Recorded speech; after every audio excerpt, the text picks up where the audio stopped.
তো সাহাবায়ে কেরাম মনে মনে ভাবলেন গরিবদেরকে maaf করে দিবেন, গরিবদেরকে আল্লাহ নবী সাল্লাল্লাহু আলাইহি ওয়াসাল্লাম maaf করে দিবেন।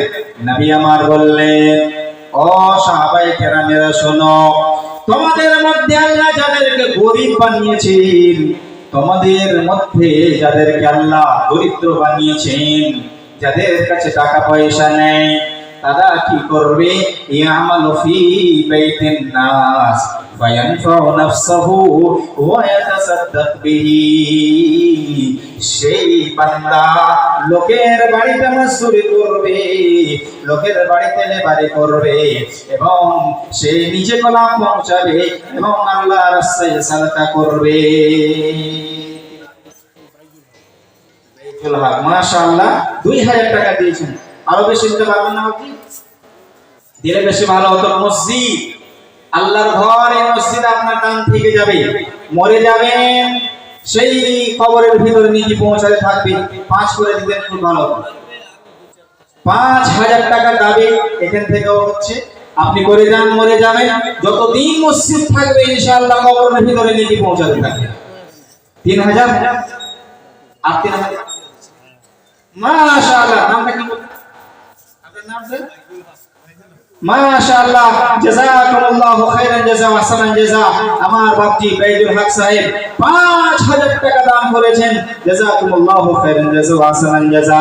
আল্লাহ গো, তোমার একজন বান্দা বাইদুল হক সাহেব 5000 টাকা তোমার মসজিদ বানাবার জন্য দান করে দিয়েছে। মালিক জানি না বান্দা কি আশাতে কি নিয়ে দান করেছে, দানের বিনিময়ে আল্লাহ তুমি তার আশা আকাঙ্ক্ষাকে পূর্ণ করে দাও। আল্লাহ গো, বান্দাকে সুখ দাও, শান্তি দাও। আল্লাহ তুমি এই দানকে তার জন্য জাখিরে আখিরাত বানিয়ে দাও। আমিন ও আমিন, খোদা আমিন ও আমিন। মোদের দোয়া কবুল করো রব্বুল আলামিন, আমিন সুম্মা আমিন। কি নাম আপনার? আব্দুল কাইয়ুম সাহেব মাশাআল্লাহ 1000 টাকা দান করেছেন, জাযাকুমুল্লাহু খাইরান জাযা ওয়া হাসানান জাযা। আব্দুল কাইয়ুম, আল্লাহ তোমার একজন বান্দা 1000 টাকা তোমার মসজিদ বানাবার জন্য দিয়েছে। আল্লাহ তোমার নবী তো বলেছে, যে বান্দা পৃথিবীতে মসজিদ বানাবে আমি তার জন্য জান্নাতে একখানা ঘর বানাবো। আল্লাহ গো, এই যে তোমার বান্দা বাইজুল হক সাহেব এবং আরেকজন বান্দা, আল্লাহ তুমি দুজনের জন্য জান্নাতে একখানা ঘর বানিয়ে দাও, পৃথিবীতে সুখ শান্তি দাও। আল্লাহ গো, যার তার বাড়িতে যদি কোনো অসুখ বিসুখ থাকে, তাদের বিনিময়ে আল্লাহ তুমি অসুখ বিসুখ দূর করে দাও। কিনা জিয়াউল হক সাহেব 500 টাকা দান করেছেন, মাশাআল্লাহ। আপনার নাম?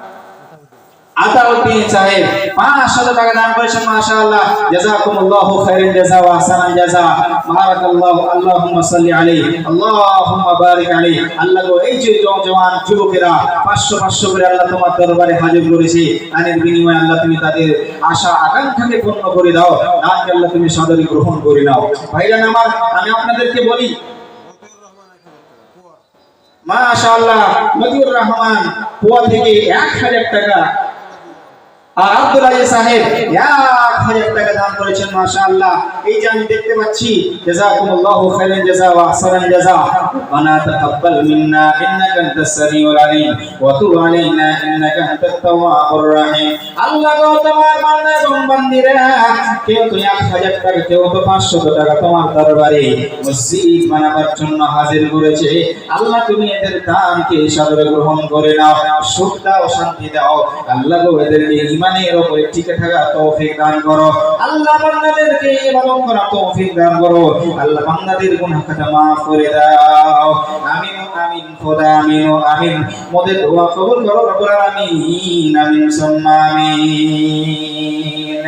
যেহেতু মসজিদের কাজ উপরে মনে হয় ছাদ ঢালাই হবে, তাই আমি আপনাদের কাছে যতটি মানুষ এখানে বসে আছেন, যেমন হাদিসের ভিতরে শুনলেন নবী কি বললেন, ইয়ামালু ফি বাইতিন নাস ফায়ানফাউ নাফসাহু ওয়া ইয়াতাসাদ্দাক বিহি। টাকা নেই মানুষের কাছে, মানুষের বাড়িতে মজদুরি করবে, সেখান থেকে টাকা কামানোর পরে সে নিজের উপরে খরচা করবে, আল্লাহর রাস্তায় দান করবে। তাহলে এর থেকে বুঝতে পারা হলো, গরিব হলেও আল্লাহর রাস্তায় দান করতে হবে। বরং আজকে যদি আপনি দান করেন, এমনি জায়গাতে দান করবেন ঠিক আছে, কিন্তু আজকে যদি দান করেন, জানেন কি পাবেন, কি লাভ পাবেন জানেন? আজকে যদি দান করেন, এই বিনিময়ে আল্লাহ পাক রব্বুল আলামিন আপনার জন্য জান্নাতে একখানা ঘর বানাবেন। পৃথিবীতে আমরা একটা ঘর বানাতে যাই কত টাকা খরচ হয় জানেন?